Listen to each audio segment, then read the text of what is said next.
So good morning, everyone. Okay, sorry. It's not a good slide.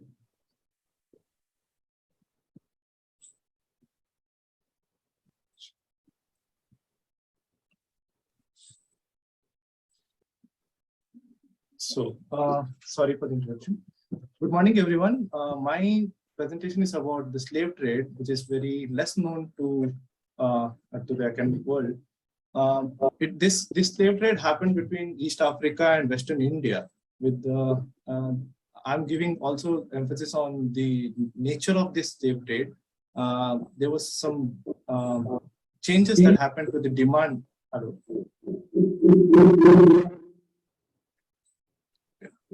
You are audible. There's some disturbance. Okay.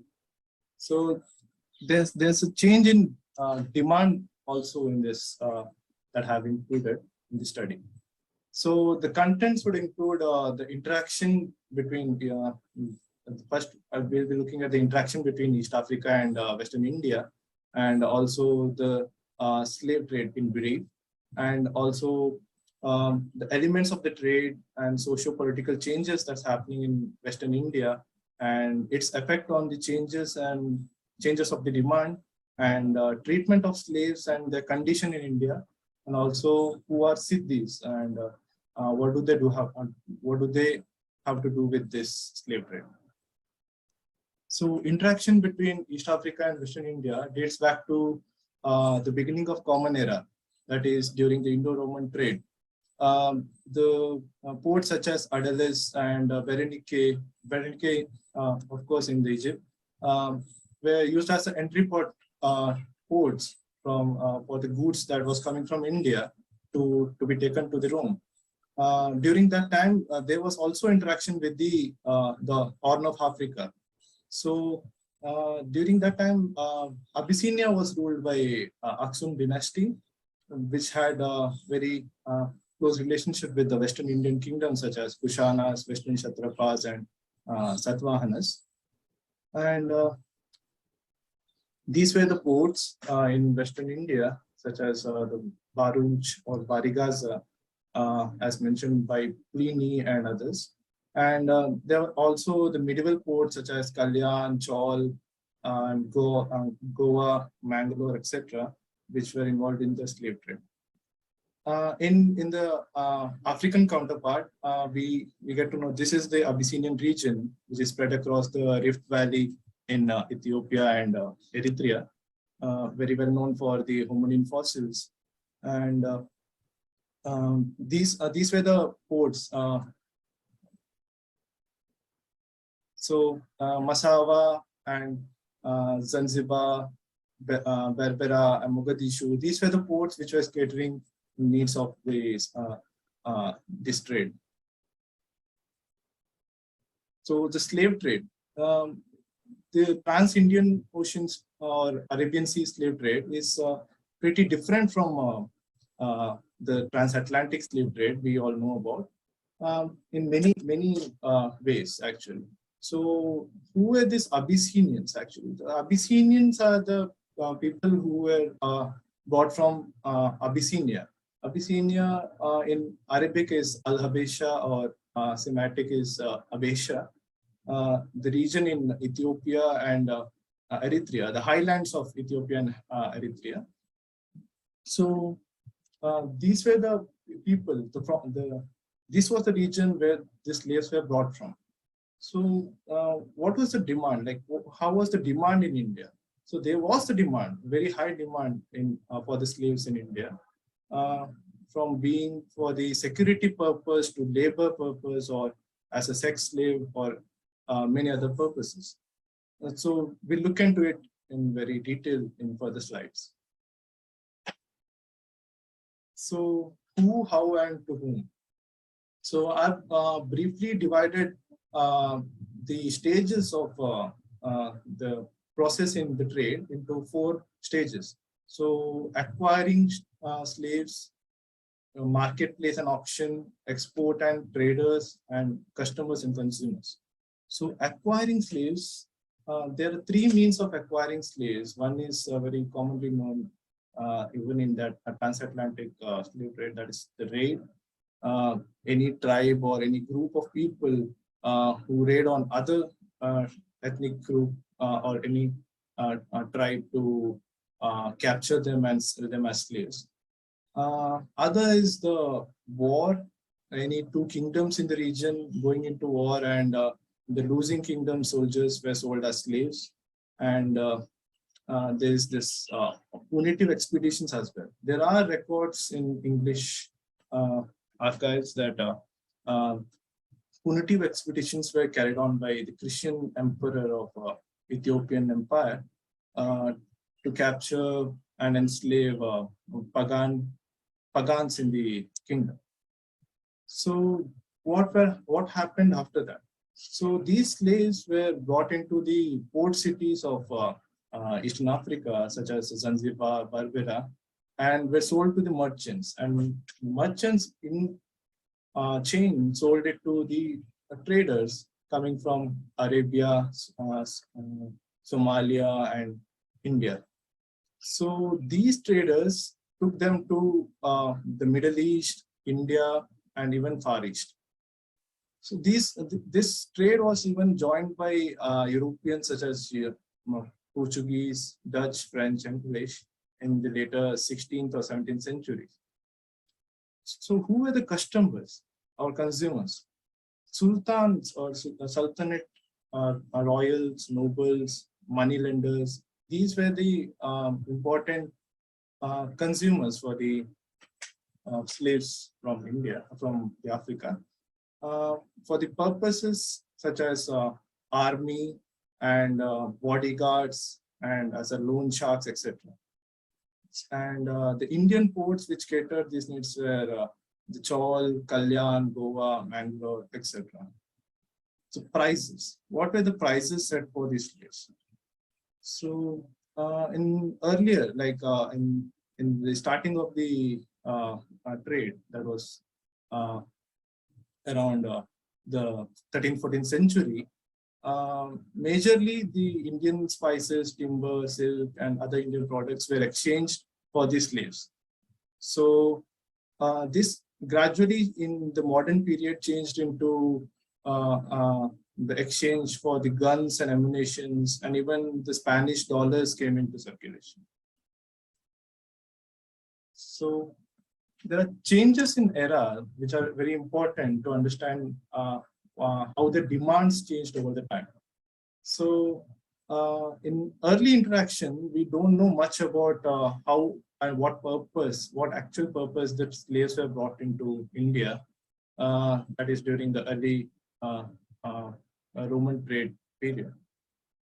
But during the revival period of the trade, that is 13th, 14th century, we get to know that there were some changes happening in the Indian politics, which led to the revival of this slave trade. Then there were also some political turmoils and change in power in 16th century, which led to much boost in the slave trade and much boost in the demand. And something completely changes after the involvement of Europeans in the slave trade. Mainly the shift from medieval to modern happens during this particular time, that is the 17th century. So demand and changes in it. So initial demand was in the 13th or 14th century. So I have divided this into 5 major parts, the changes in demand. So initial demand is in the 13th, 14th century, where the revival actually happened. So during this time, the Tughlaq dynasty is ruling India from the Delhi, and Bahman Shah, his commander, revolts against him and establishes his own kingdom in the Deccan called Bahmanid Sultanate. So during this time, there was a clash between Deccan and Delhi, and the Delhi was blocking the Bahmanid Sultanate from acquiring Central Asian goods and slaves from the northern route. So there was a constant for alternative to get more slaves, but this was not possible due to few reasons. So they got to know that there were Abyssinian slaves brought to India much earlier. So there was a scope of importing these African slaves, especially these African Abyssinian slaves, because they are said to have a different body building, body stature, and a few other characteristics to import them as slaves. So these traders such as Arabian, Swahili, and Indian traders found this great opportunity, as they were already bringing Persian horses and perfumes from that part of the world. So this is the image. This is a painting depicting Nawab or Sultan having Abyssinian slaves in his army. So then comes the Deccan Sultanate's influence over the demand of the slave trade. So during the Bahmani Sultanate, the trade had increased, but there was some political turmoil happening there, and the state collapsed and split into 5 small sultanates. So this gave rise to a demand for each state having their own independent slave army, and there was a huge boost in this slave trade. So Ahmednagar, one of the most important sultanate, emerged from that 5 small sultanates, started importing a large quantity of large number of slaves from Africa, and this was mainly due to them being constantly in fight with Mughals in Delhi. So the Mughals had were constantly in war with Abyssinian, the Ahmednagar Sultanate.